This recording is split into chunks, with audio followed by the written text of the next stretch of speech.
بسم الله الرحمن الرحيم نحمده ونصلي على رسوله الكريم.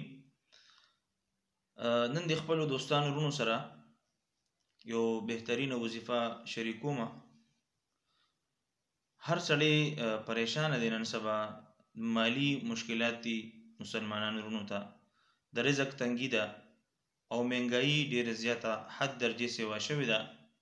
نن تاسو ته زه د قرآن پاک یو سورت خایمه ډیر بهترین او ډیر مجرب عمل له کم یو انسان چې دا عمل کوي پابند سره الله جل جلاله بعد د رزق مسله ختمه کی الله بدله بهترین رزق ورکی او ويرزقه من حيث لا يحتسب، یعنی داس زینب الله دل رزق انتظام کوي چې د دې انسان په وهم ګمان کې بم نوي او الله جل جلاله بدله رزق ورکی. او هغه وظیفه ځان نه وایم بلکې دا د قرآن وظیفه ده او جناب محمد رسول الله صلی الله علیه وسلم فرمایلی دي.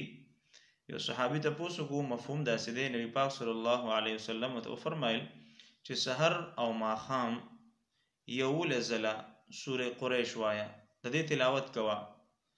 سحر یو لسپره لإلاف قريش إلافهم رحلة الشتاء والصيف فليعبدوا رب هذا البيت الذي أطعمهم من جوع وآمنهم من خوف. دا صورت یو لزله سحر او یو لزله ماخام دا وایا الله به د غیب ناستا د رزق انتظام کوي. او کله چې دا آیت وایي الذي اطعمهم من جوع دې ځکه چې الله زوګیما مال د رزق انتظام وکي وامنهم من خوف او دې ځکه د امن مطالبه کوا چې الله مال د يرنا امن راکي. نو دې صورت ویلو سره به یو ستا هغه یره ختم شي، الله به تا امن درکې سلامتی به درکې. او دویم فضیلت دا دی چې الله به ستا د رزق مسله ختمه کی، الله به تعالی بهترین رزق د غیبونه مهیا کی.